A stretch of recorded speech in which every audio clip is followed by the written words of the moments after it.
In a world where there is so much wealth, with modern cities and plentiful resources, how can we still have so much poverty? How is it that in countries in which there is growing wealth, there are actually more poor people than there were before? Many people will have to suffer. Many people will have to be forced into homelessness, landlessness. Some will have to die because we are following a particular economic model.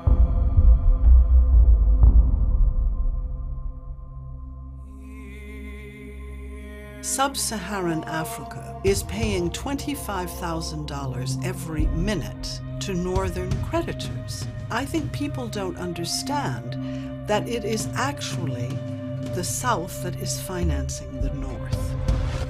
Tenho 6 filhos, e o que eu ganho aqui, se eu for comer tudo aqui, eu vou para casa sem nada.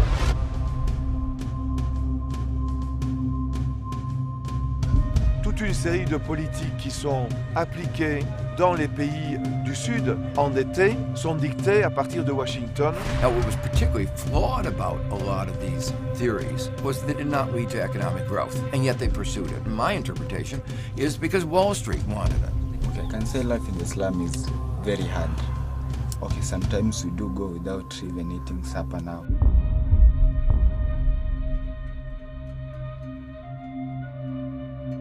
Mientras haya gente que no tenga agua para beber, su suerte, su estabilidad es frágil. Less than 5% of the world's population live in the United States. We are consuming over 25% of the world's resources. D'ores et déjà, on dépasse, en moyenne mondiale, on dépasse d'environ 30% la capacité de régénération de la biosphère. This system is an absolute failure.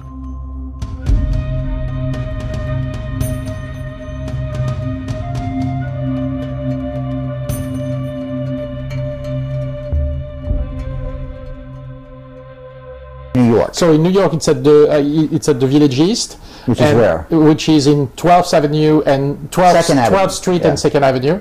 And what is very interesting is that I think the Village East had eight screens, and we were number 1 yesterday. Even in front of the Christmas Carol was 2 screens. So you know, we had like an amazing turnout. It's true that we were highly supported by the independent media. So you beat Scrooge out. Yes, and we were of course killed by all the traditional press. Of course, you know that's fine. That we were expecting that, and yeah, we had like, you know, all our evening shows are sold out. People, we almost had a crisis yesterday night at 7:15 because we had dozens of people who could not come in. Really? And so we had to add another Q&A at midnight. Wow. And the theater let us stay until 1 a.m., you know, to just accommodate people because it was like crazy, you know. So we are very, of course, happy and grateful because without the independent media, we would not have shit, you know, of course. Right. Now, that's interesting. What was, in contrast, you showed this movie around the world, it sort of appears in the midst of this, quote, nearly second depression. How were the kind of comments you heard yesterday at the Village East Cinema similar or dissimilar from what you've heard around the world? I have to say it was a little bit different because we are now a little bit past the heart of the crisis, you know, because when we started after the Cannes Film Festival to tour around the world, it was in the midst of the crisis, and we had all these official experts who were saying, we didn't know, we had no idea, we could not have predicted that. When, you know, when we started to make this movie and to shoot all this interview with the expert we have in the film, we started to shoot in 2006. And in 2000, it was a 3-year journey, you know. And in 2006, these experts were saying, you know, we are going toward a major economic crisis, all of them, most of them. And of course, at the time, I knew that we were going to a major crisis, but it was not didn't sound so imminent. And they were all saying, there was even an expert, Serge Latouche, in the film, who is the one who talked about degrowth. You know, he was saying, I didn't put it in the film because first cut was 3 hours long, and I had to cut out things, you know, but he was saying, I get up every morning wondering if it's for today or for tomorrow. So it's funny that all the official experts could not have predicted it, but all these experts who are in the film had predicted it 2 years before, you know. So I think it's an interesting thing, you know, and it's one, you know, I'm sure you heard that, but it's one of the reasons you know, we had 2 goals making the film, and one, the small goal was to a little bit attack all these official experts and economists, you know, who go around the world, you know, broadcasting these kind of absurd ideas like We can end poverty by bringing mosquito nets and fertilizers and these kind of things. And, you know, The End of Poverty is, of course, the title of the book by Mr. Jeffrey Sachs, you know. Right, you're attacking Sachs of the Earth Institute, who's a colleague of Stiglitz. Yeah, absolutely. Stiglitz. Absolutely. And the problem of Sachs, you know, he's an eminent, you know, economist, and he became Mr. Poverty in the U.S., you know, Millennium Gold and the Earth Institute and this and that. And he is the man who is credited for having ruined the economy of Bolivia, of Poland, of Russia. You know, when he was advisor to this government, you know, he would arrive there and say, oh, you have problem, very simple, just privatize everything.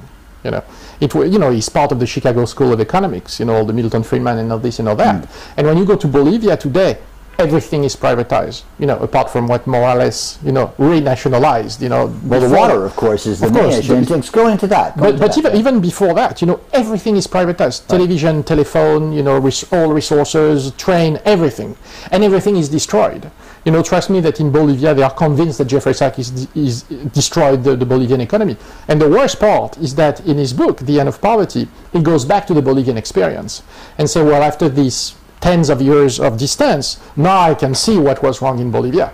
And when I read it, I say, oh, great. He'll say, well, you know, we were wrong. We should not have privatized everything, etc., etc. He said, no. And he devotes an entire chapter on the issue. Bolivia is too high in altitude. That is the problem of Bolivia. And, you know, if it was from anybody else than Sachs, it would be very funny. Because, you know, the conquistador had no problem with the altitude of Bolivia. They took all the silver out and everything, you know, no problem in Bolivia. Right. But now we have a problem to help Bolivia to get out of the hole, you know. So, again, if it was for someone, you know, not an eminent economist like him, that would be very funny. But from him, you know, when he's Mr. Poverty in the US, it raises very serious question, you know, on our seriousness about economy, just simply economy. Well, in End of Poverty, in part, you talk about this privatization of water issue, which rose in the past 20 years. And explain a little bit how Bolivia is sort of an interesting example of this, which is a global phenomenon. Meaning the Bolivian water is very interesting because it was the last thing which was not privatized in Bolivia.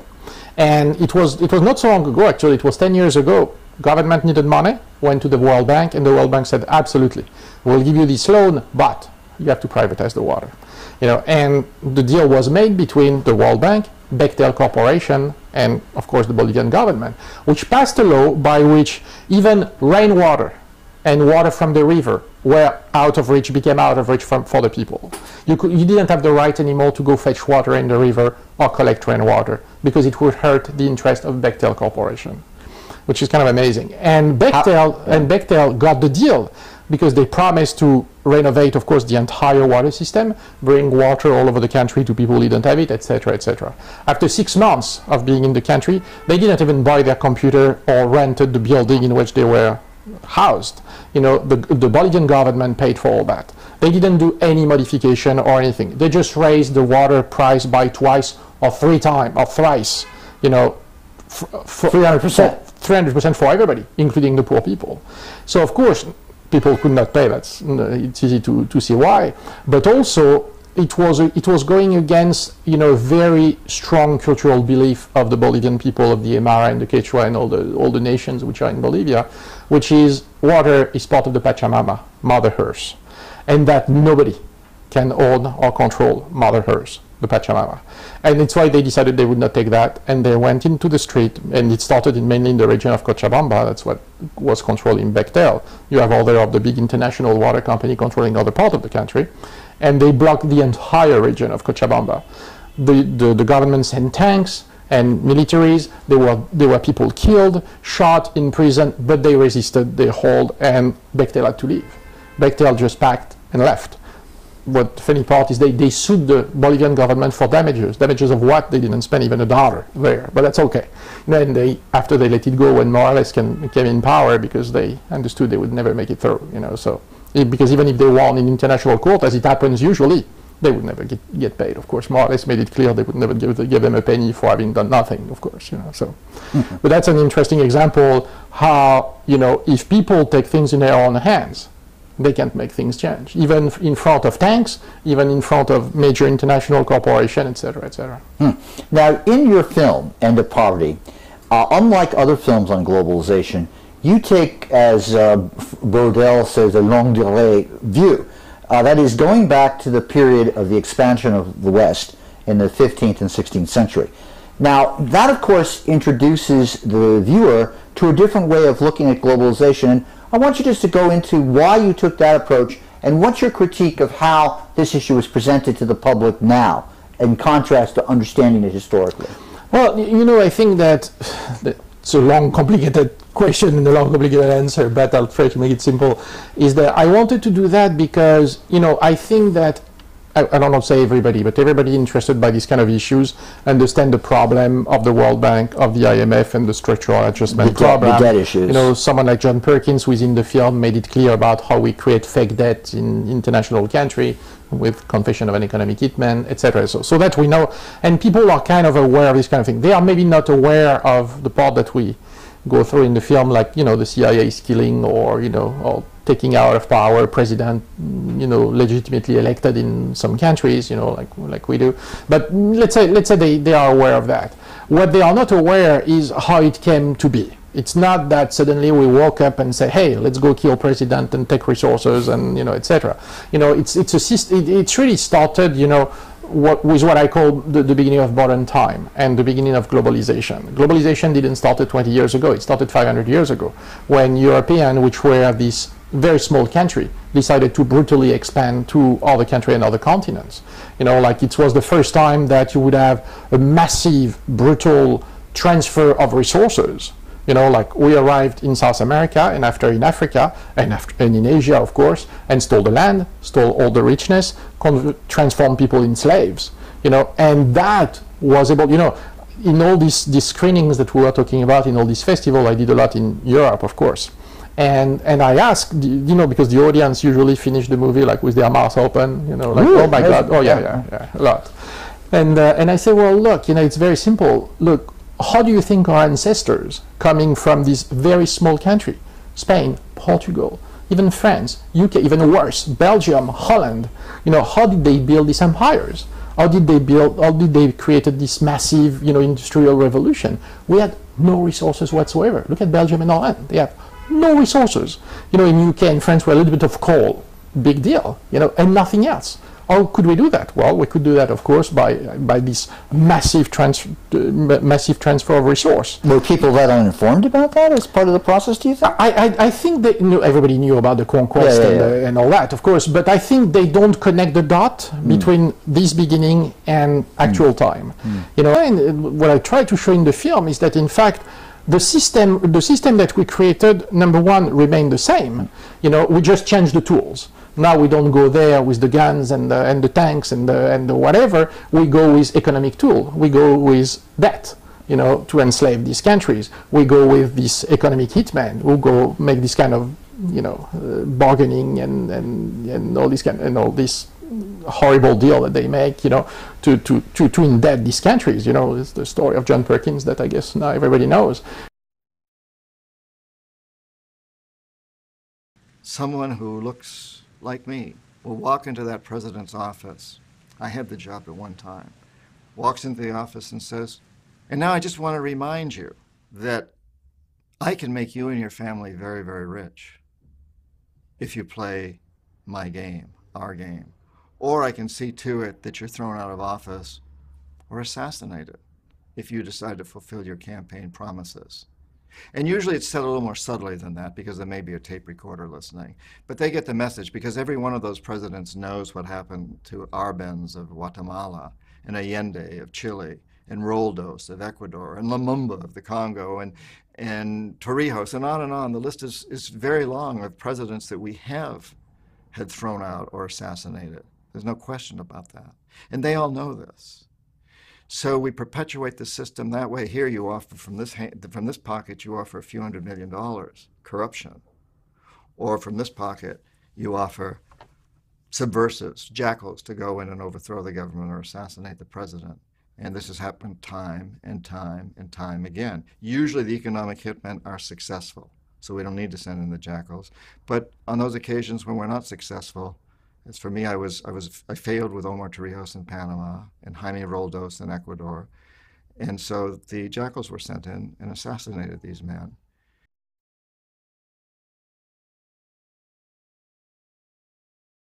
On the very few instances when neither the economic hitmen nor the jackals are successful, then and only then do we send in the military. And this is what happened in Iraq. You know, the economic hitmen were unable to bring Saddam Hussein around. The jackals were unable to take him out. He had very loyal guards, and he had look-alike doubles, so it was difficult to take him out. And so we sent in the military. You know, we have the debt, we have the trade, of course, this fake trade, we have the unjust tax system, we have all these tools, the free flow of capital, forcing privatization, we have all these tools, but it's exactly the same system that we created 500 years ago, because if you look at it, today, the North cannot function without the resource of the South. And not only cannot function without these resources, but cannot function without these resources paying them for maybe 5 or 10% of their value. You know, as I said to students, you know, sometimes I said, you know, look, imagine for a second that all the countries of the South unite and say, starting tomorrow, you will not have access to our resources.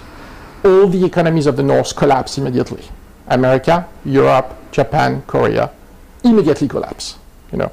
And of course, we put ourselves, you know, I think the most interesting element in the film is when Serge Latouche says, the key number. Yeah. Who's he? Serge Latouche is a professor of economy and famous intellectual in France who is advocating for degrowth. I'll come to that. But what he says, what the key element is that he says, today we are consuming 30% more than what the planet can regenerate, the world population. And so it means very simply that because the world population increases every year, we will have, in order for us in the North to maintain our level of consumption and our great lifestyle, we will have to plunge more and more people in the countries of the South below the poverty line. It's just mathematical. There's no other thing. You know, until we thought the resources of the planet were unlimited, of course we can do whatever we want. That's no problem. The way, you know, we can, you know, the traditional orthodoxy says, well, it doesn't matter. The countries of the South, when they are ready to develop, they'll have access to resources, they'll develop, and no problem. Well, that's untrue, because not only we know that the resources of the planet are limited, but today we are consuming more than what the biosphere can regenerate. Well, you think of what's going to happen next week in Copenhagen with the discussion. I think Serge is the one who says that if everybody consumed the amount that the Americans consume, correct, it would be 6 planets, yes, as opposed to Burkina Faso, where it's, I think, 1/10 of the planet. Right, exactly. So you have this situation where you have China and India basically saying, look, you know, we were victims of imperialism, or in Africa, regional economies growing, and they say, why shouldn't we consume the same amount that you do? Absolutely. And absolutely, it becomes a real interesting dilemma, because absolutely, we know global warming comes down to this. Of course. And I want to ask you that. How do you see the global warming issue politically intermingling into what you talked about in your film, which you didn't necessarily get into? Right. But what are your thoughts about that? Well, it's the same phenomenon. It's one and only one problem. Is that, of course, not only we consume, you know, I think it's John Perkins in the film who says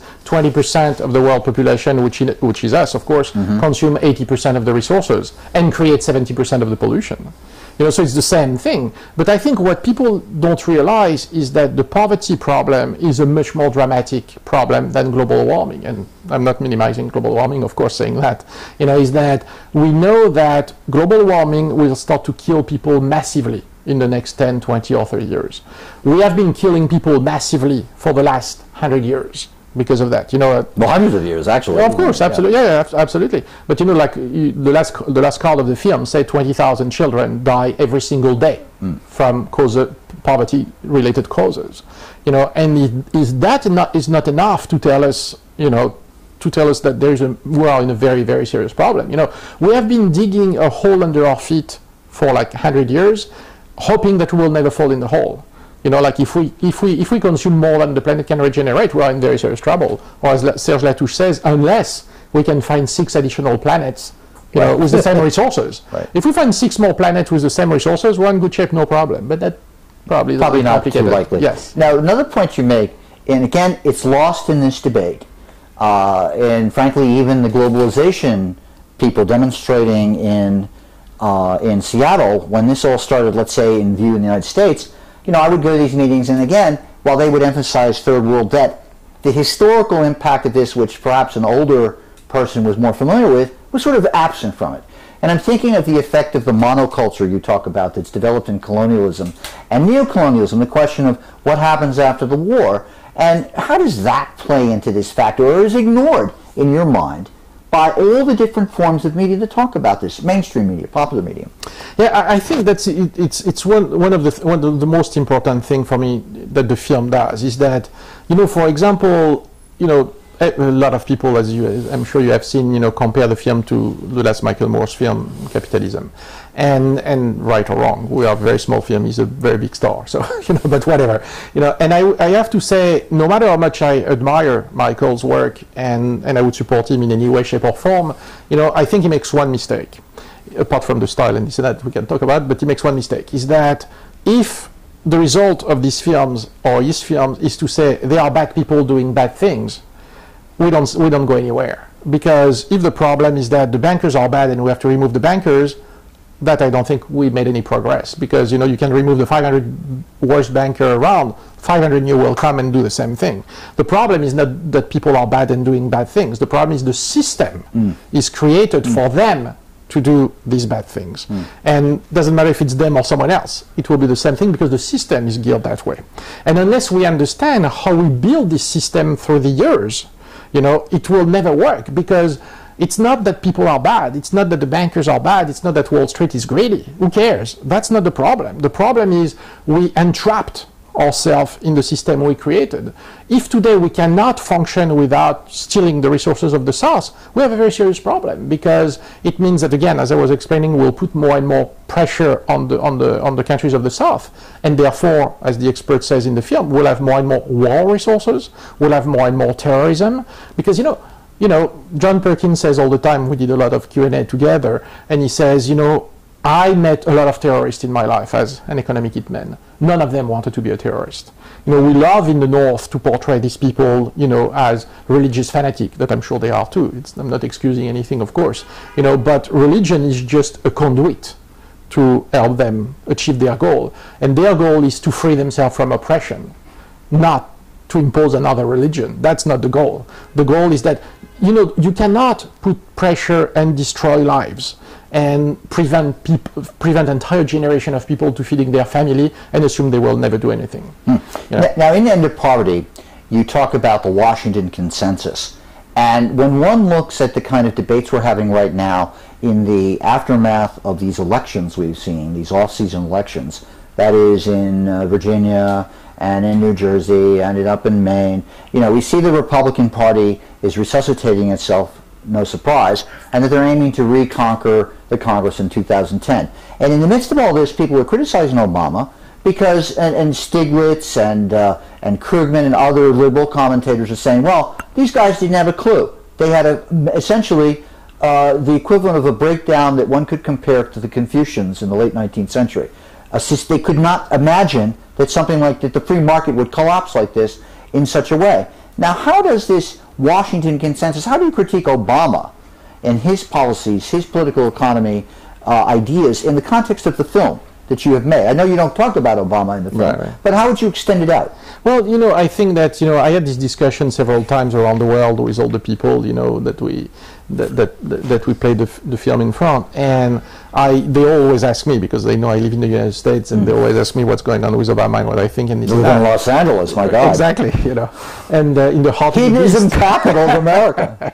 And you know, and my answer is always to say, well, you know, unfortunately, I think that the president of America has a very, very limited power, because, you know, he is controlled by a very powerful Congress, which is extremely conservative, and this Congress is controlled by very major, you know, of course, like, you know, corporate interest, you know, who are even more than conservative. Conservative is too nice of a word, you know, and therefore, you know, look what's going on with the health scare. We are in absolutely insanity.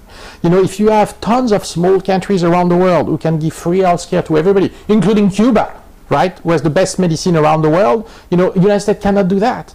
But they can give $3 trillion to bankers who 6 months later will make billions of dollars of profit. Where are we? You know, it's like, it's insanity, honestly. Anybody, take yourself out of what you know and of the context and the political debate. Take yourself out of it and look at that, put that on the table and look at it, you say, it's insanity.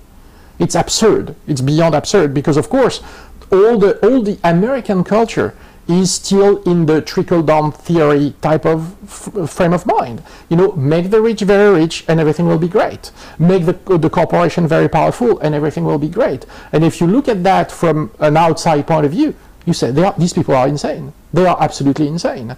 Because of course it brings us to the collapse. We are today on the brink of collapse, but on a planet level, not even on a country level. Look, we are destroying the planet, you know, by just taking these resources, wasting these resources, and putting billions of people on the verge of annihilation. You know, so that's what this, you know, unrestrained capitalism, which was the school of Chicago, of course, and these unrestrained, you know, ideas bring to the planet. That's the result, you know. And when you look at that, you said, how did we get to that? And you know, I don't understand how people like Joe Lieberman or Arnold Schwarzenegger have not been recalled already for years. What are these people still doing in power? But we have, you know, well, honestly, for me, it's insanity. Well, it's interesting in the film, one thing you talk about, which gets into this question, is the interrelationship of religion and ideas of political economy. Because Adam Smith, while of course he is a secular thinker, and certainly a product of the Enlightenment in the late 18th century in England, the melding of religion, the idea you talk about freedom of religion with individual property. And this, of course, is something that is, in the United States, sacral. How does that play into this? Well, it's very interesting because, you know, that was one of the two most interesting things that I saw, you know, around the world. Two things. The first one is, as you saw in the film, that today in Bolivia, the old indigenous people who go to church still sit on the ground, not on the benches in the church, which is very interesting. It means that 500 years later, of course 500 years ago, they were animals, you know, and inferior people giving by God to the white man to be slave, you know, and 500 years later, they still sit on the ground and not on the benches, which is very interesting. And number two, you know, what was fascinating also is, you know, we met this great law professor specialized in land law, which is Okoto Gendo in the film. You know, he's the chair of the University of Nairobi, Kenya. He just died, unfortunately. And what he told us, he said, you know, the worst thing that the British did in Kenya was not to take the land, was not even to reduce people in slave, was not to enslave in plantation. It was to impose the concept of private property. Because before we had, you know, you saw the funny story that he explained, that, you know, by British law at the time of colonization, you know, when there was no settled form of government in a country, the land would belong to the Queen of England, which is very convenient, isn't it? So they arrived in Kenya, or in all East Africa, and decided there was no settled form of government, so suddenly the land belonged to the Queen of England, who could do whatever she wanted with that. You know, there was even a study, there was a scholar who made a study saying the biggest landowner in the world is the Queen of England because of these laws, you know. Anyway, and what Okoto Gendo explained is that there was, of course, a very settled form of government in Kenya at the time. It was based on tribal law. And by tribal law, everybody had access to land, to graze your cattle, to build your house, to grow your food, and that was a right that could not be taken away from you. And not only you had this right, this permanent right, but your children will have the same right, and your grandchildren will have the same right, you know, unless you leave the community, of course, you know. And he said, when they imposed the concept of private property, that was all gone. You know, of course, there's the famous story. I can tell you a funny story that even Martin Sheen told me. You know, he's narrating the film. You know, because there's the Maasai in Kenya that we interviewed says, you know, they came with the Bible in one hand and the gun in the other. You know, and of course to expropriate us from our land. And Martin Sheen told me a funny story. He said, no, there's even a better story, which said the Indian American in America. You know, the Indian Americans say, when the white arrived, we had the land, they had the Bible. Now we have the Bible and they have the land, you know. and it's true, you know, it's totally, I think that there is, you know, as Cliff Cobb, I think, explained in the film, we arrive at a moment in history where there was this rise in this certain form of religious, you know, changes, which was the Reformation. Yeah, absolutely. And it was at the same time there was this rise in the concept of private property, which was imposed everywhere. And for a lot of scholars in Africa or in South America, that's the worst thing that we could have brought to this country, because as long as the resources are managed in commons, and we talk about that a lot in the film, you don't starve to death, because when you are part of a community, if for 1 year you are sick, you cannot grow your land and grow your own food, the community will provide. Even today, you saw the scene with the Maasai, when a Maasai owner of cattle kill a cow, his own car, not the car of the community, his own car, it's for all the community. It's not for him, it's for all the community. And as long as the resources were managed in commons, there was no starvation. Of course, there was always drama everywhere, but no political starvation, of any kind. The moment you create private property is where the problem starts. Right, and also the form of Protestantism, particularly in America, which one who is poor is essentially ordained by God as being in that state. Calvinism, Absolutely. Of course, Absolutely. And a sort of crazy form of Puritanism. Now we're talking with Philippe Diaz, who's the director of End of Poverty. End of Poverty has a website, Philippe? Yes, theendofpoverty.com. And End of Poverty is showing in New York where? In New York at the Village East, which is 12th Street and 2nd Avenue. And again, it was #1 in front of all the other movies showing there, including A Christmas Carol yesterday. Christmas Carol. Now, it was at Cannes. Now, one thing you raised earlier about Michael Moore. Michael Moore uses the form of satire in his movies, especially to communicate to a younger audience, or to make what, he's been known for that ever since Roger and Me. What do you think of that form, and how does that contrast with what you've seen in Former? What sort of value do you put on that? Michael is a star, and he's using his star power to communicate ideas, and it's great. And again, if I could help him in any way, I would in a second. He doesn't need me, of course. And now I didn't think that, for me, I wanted, when I started, I worked a lot. I did 6 months of research, and I started, of course, to think about the style of the film. And I decided that, the subject is so dramatic and so serious and so important, because I wanted to interview all these poor people, of course, who are suffering and dying and starving and etc., etc. But I thought I can do cinema on that. It's impossible. For me, it was impossible. It was impossible even to make effects or this or that. The only effect that I allowed myself to make in the entire movie is at the end. If you saw, I use a freeze frame and a slow down motion, on the two kids at the end, because I wanted people to live with this image of this little kid begging in the street of Cochabamba to every car who drives by. Because I watched this movie 200 times. I spent 6 months editing it. I shot every images of it, but the only image which still moves me is this little kid, begging in front of every car, because I can't stop thinking that not only, of course, he's the innocent victim of our game, but I can't stop thinking, what does he think? He's a kid who is maybe 8 years old or something like that. I'm sure he would prefer to play with his friends, and he has to beg in front of every car which drives by, which of course don't give him anything. If you notice in the film, he didn't get anything from all these cars. I said, we are responsible for that. And that was probably the most difficult thing for me to shoot this film, is that every time that we were going in this massive, desperate situation that we saw these people, and I can give you the even worse example, which is Kibera in Kenya. I could not stop thinking that we are responsible for that.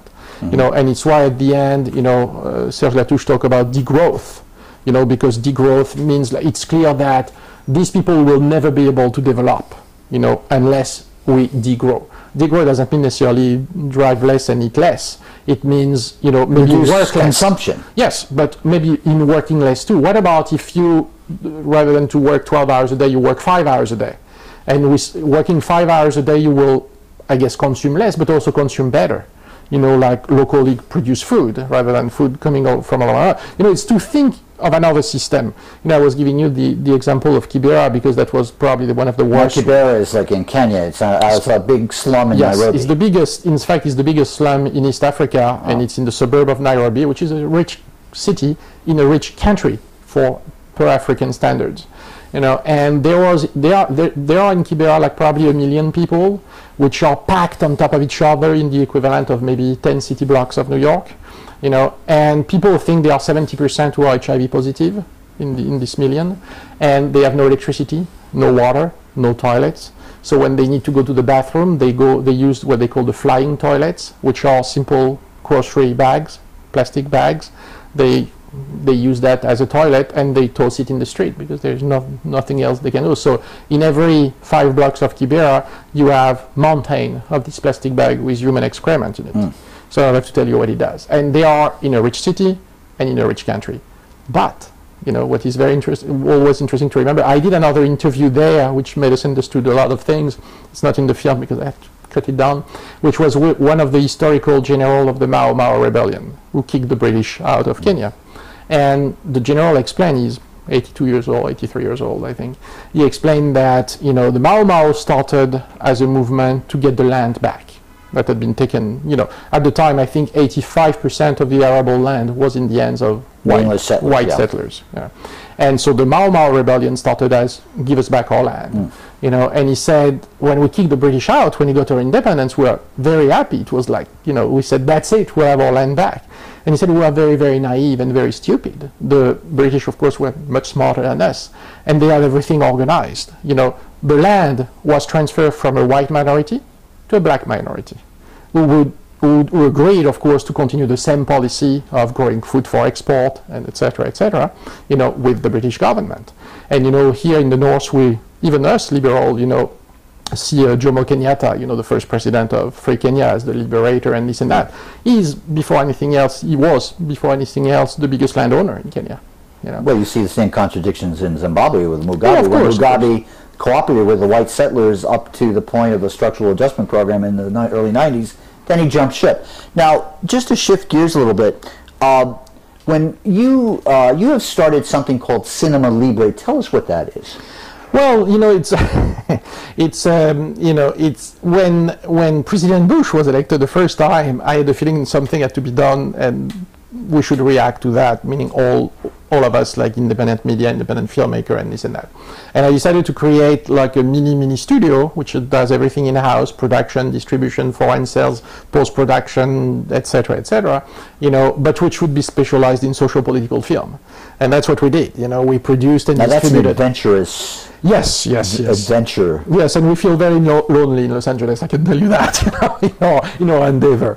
But, we produced and distributed probably 100 films, now probably half of them are social political documentaries, from Out Fox to, You did Out Fox with Greenwald? Yes, of course, we did Out Fox. And you were part of that? Yes, we were the theatrical distributor. We broke the 30 years record of the Quad in New York, so, we had the line around the block from morning to night, and we did like tons of documentaries. We did Darfur Diaries. More recently, we did name them. We have a Green Line. We have, of course, a lot of them are political. What's it like to work with the whole Greenwald operation? Was it Brave Visions? Or? No, Brave New Films. That's his new company. Before it was his older company. But here you got something that is set into the move-on phenomena. That is, you go watch a Greenwald film, and then you watch it with your buddies and your friends, and then it's essentially a simultaneous political phenomenon around America. Now, what was that like? Tell us a little bit about that. It's interesting because, so we started this thing with Move On. Out Fox was the first one who had these house parties all around the country. That's the first one you did? Yes, to promote, the film. And there was a big backlash because after that the theater said, look, if you're going to have a house party where you screen the entire film all around the country before it's done in theaters, we don't want the movies anymore. Right. So now what we are doing, for example, we did the same thing for The End of Poverty. We edited a 20-minute version that we gave to everybody who wanted to show it in school, in church, in house parties, in unions, whatever it is, because that is acceptable for the theaters. It's a 20-minute promo. That's one thing, but that's the end. We will never be able to do that again. I can tell you that because I understand the theaters are trying to protect their business, and they have already a lot of competition with with the DVD and with the digital download and all that, so of course I understand. So I think the independents, mainly the one who are geared toward political issues and doing political films, have to have to reinvent, all the time the tools that they have, because tool change and we have to reinvent all the time, what we can do. And Now, how do you see your whole? You have another concept called philanthropy. Right. What's that all about? Well, that is, I always felt, I did a lot of movies like that around the world, and I always had a problem of taking the stories from these people, because, when poor people, open their heart, and their house, to show us everything, they have the feeling by doing that their situation will change very fast, by broadcasting exactly, and broadcasting their problem through movies or through television, etc. That's it's the end of their problem. And I always tell them, unfortunately, it's not the case. Of course, we'll do everything to help you, and we'll do everything for the world to know. But I don't think that will change everything in like that fast, So when we came back, we were so hurt by what we saw in Kibera that we created our own microcredit system to help the people there. We have been feeding for the last year. We have been financing a program for the orphan of AIDS, a feeding program for orphan of AIDS. We created like dozens of jobs by sending them money to create, there you can create a job with $100, and with $100 you can save a family. Trust me, I'm not saying that will change anything about poverty. A lot of people ask me, what about microcredit? And I say, microcredit is wonderful, but it's wonderful for maybe 10 people, 100 people, 100,000 people. But that will never change anything in the poverty, because poverty, again, is a systemic problem. Right. Now tell us, Philippe, your website for End of Poverty and your whole operation. theendofpoverty.com, that's very simple. And for Cinema Libre Studio, it's cinemalibrestudio.com. Well, we want to thank Philippe Diaz for joining us. He's the director of End of Poverty. End of Poverty is showing in New York right now at Cinema East Village on 2nd Avenue and 11th Street. 12th Street. 12th Street, sorry. And it'll be appearing around the country. Absolutely. And we want to thank you so much for spending time and talking to us. Thank you for having me here. One of the films you did on Sierra Leone was quite controversial because essentially in that film, and we've had this whole debate throughout the world about humanitarian intervention. And essentially what you said in this film about the intervention in Sierra Leone, which others have said about the intervention into Yugoslavia in the past, was essentially the UN is being used as a cover for Western interests and not for humanitarian purposes. Is that fair? Yes, it's worse than that. I think, so tell us why it's worse. Because and you also mentioned, okay, go on. No, it's worse because, it's worse more in the ways it's being done than in because of course, I did the Empire in Africa because I wanted to show that in fact this 10-year civil war in Sierra Leone was entirely manipulated and controlled by the Northern power. Sierra Leone is very rich, very small, but extremely rich country. They have every mineral in the ground, from coltan to diamond, like the Congo type of things. They had wonderful tourism there. Everything can grow in the ground. They have the most fertile land, in West Africa, etc., etc. It could be a paradise for all the people there. But the entire economy of Sierra Leone had been in the end for 50 years of foreign corporation. And it's very, very evenly split between people, meaning the British have the biggest share because it's a former British colony. But it's the French had tourism, the Belgium had this mineral, Australia had another one, the United States had another one, etc., etc.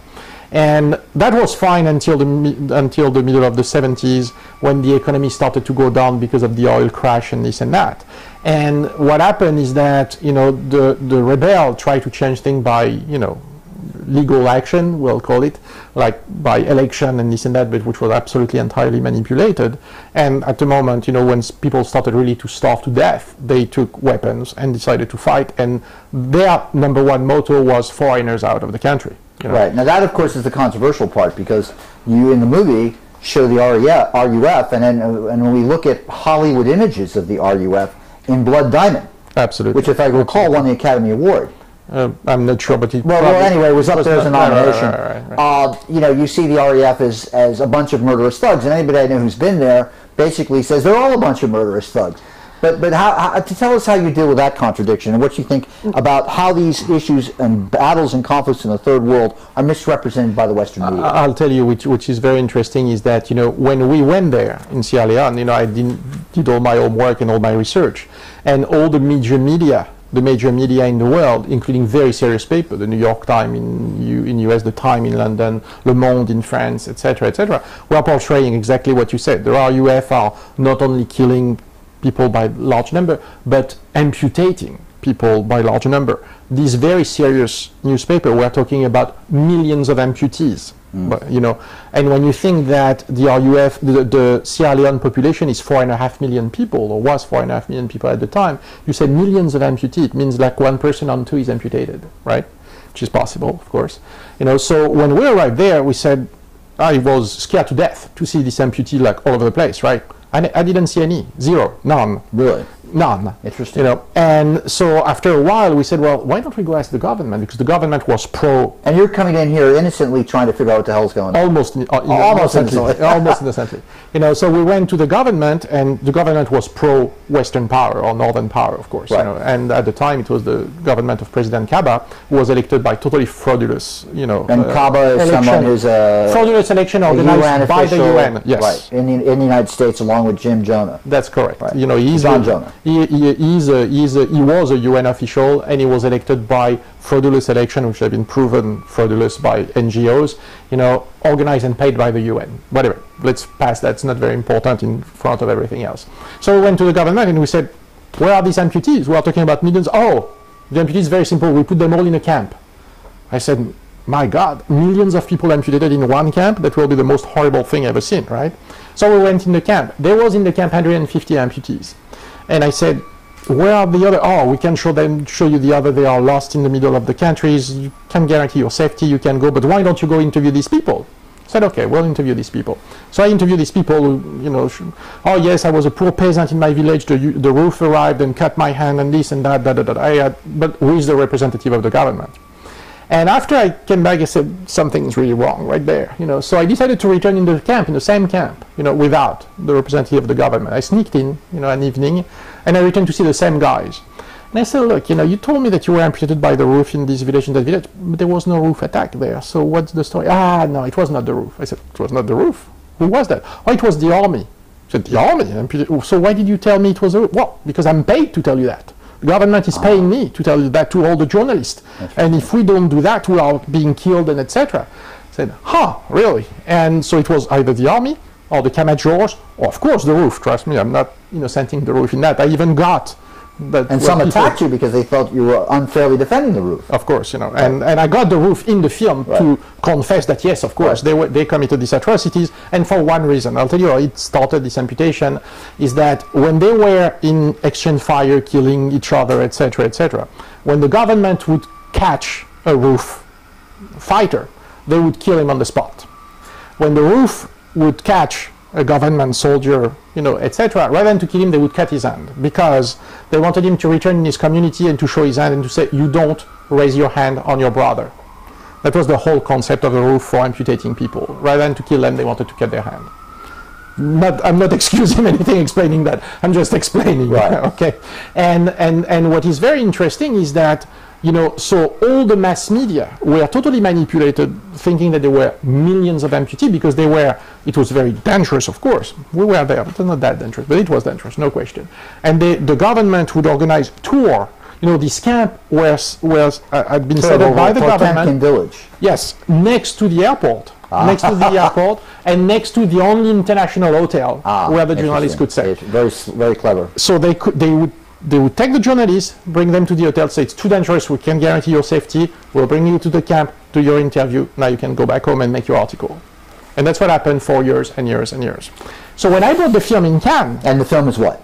Again, Empire... The Empire in Africa. Empire in Africa. And when I brought the film in Cannes, it was a major outcry from these great journalists who did this article saying there was millions of amputees, saying, how dare he telling we are not doing our work, and because at the end of the film there's a big part, you know, talking about the mass media not doing their work, you know. And so of course, big outcry, but you know what is interesting? Some journalists made these articles saying, how dare he telling us we don't do a job, blah, blah, blah, blah, blah, very negative article.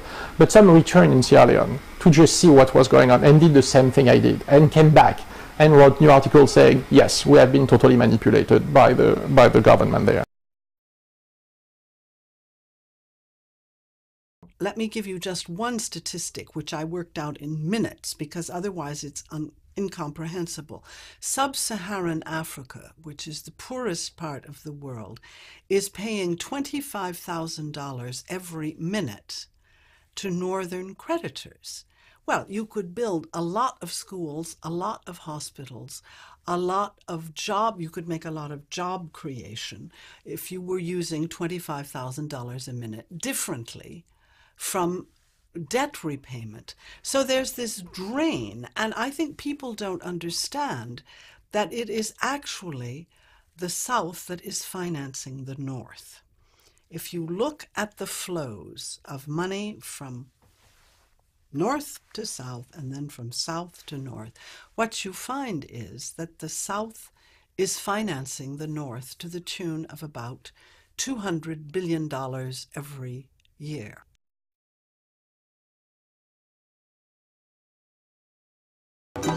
Our chosen economic system always was, and still is, financed by the poor.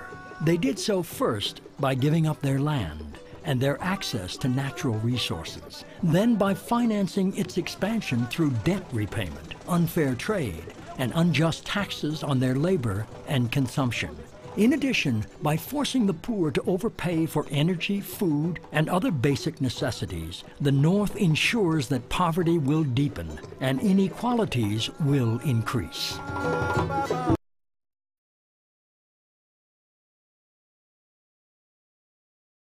In some countries, rapid liberalization of trade has meant that corn farmers have to compete with heavily subsidized corn. Their income goes down up to 50% as a result of that competition. Sugar, each of the commodities we can talk about, the liberalization of the market, opening the markets to highly subsidized agriculture, drives down the price and forces these farmers out of business, or if they stay in business, leads them to have much lower income.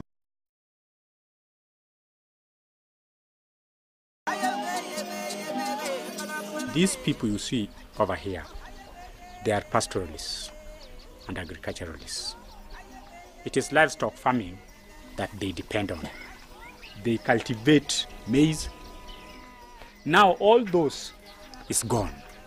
Now, come the year 2003, they told us that government is coming to invest here. Instead of seeing government, we saw a very unique company. This is a company from USA, Edmond, Oklahoma, USA. The company is called Dominion Group of Companies. This company is investing here, is in collaboration with Kenya government to invest here.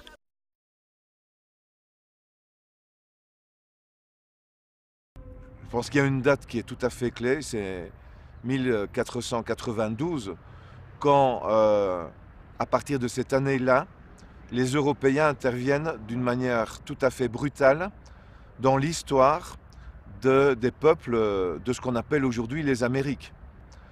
À partir de ce moment-là, on peut parler d'une globalisation, d'une mondialisation, parce que à peu près l'ensemble des continents de la planète au cours du XVIe siècle sont connectés les uns aux autres et de manière brutale avec une domination européenne qui va progressivement s'étendre ensuite vers l'Asie et vers l'Afrique.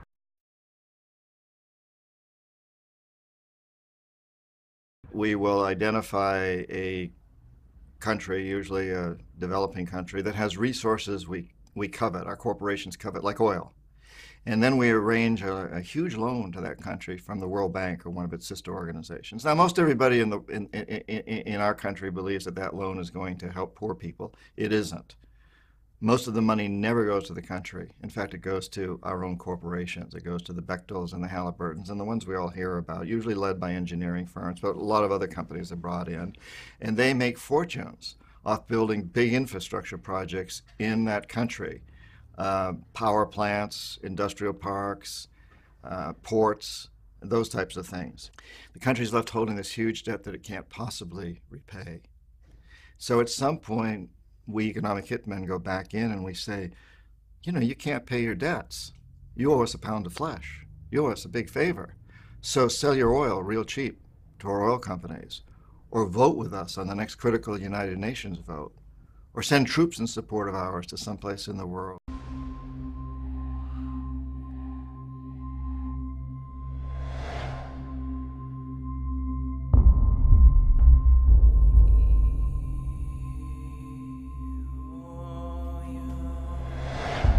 In a world where there is so much wealth, with modern cities and plentiful resources, how can we still have so much poverty? How is it that in countries in which there is growing wealth, there are actually more poor people than there were before? Many people will have to suffer. Many people will have to be forced into homelessness, landlessness. Some will have to die because we are following a particular economic model.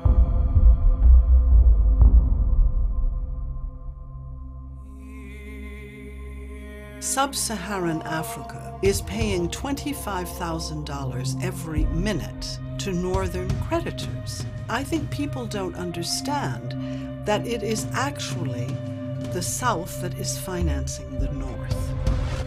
Tenho 6 filhos, e o que eu ganho aqui, se eu for comer tudo aqui, eu vou para casa sem nada.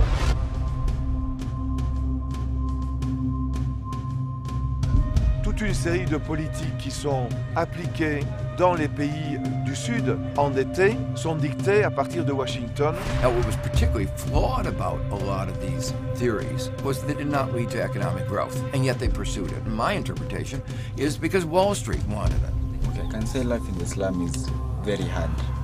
Okay, sometimes we do go without even eating supper now.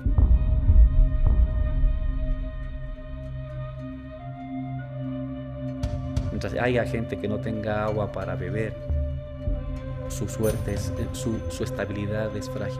Less than 5% of the world's population live in the United States. We are consuming over 25% of the world's resources. D'ores et déjà, on dépasse, en moyenne mondiale, on dépasse d'environ 30% la capacité de régénération de la biosphère.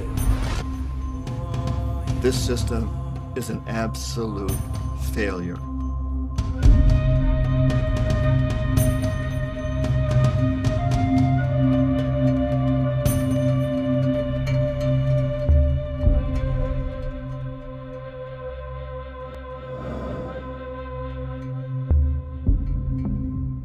Philippe Diaz, the director of End of Poverty.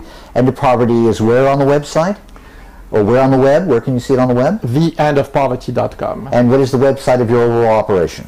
cinemalibrestudio.com. Well, Philippe, thank you so much for joining us today. Thank you. New York. So in New York, it's at the Village East, which is where? Which is in 12th Avenue and 12th Street yeah. and 2nd Avenue. After the Cannes Film Festival to tour around the world, it was in the midst of the crisis, and we had all these official experts who were saying, we didn't know, we had no idea, we could not have predicted that. When we started to make this movie and to shoot all this interview with the experts we have in the film, we started to shoot in 2006.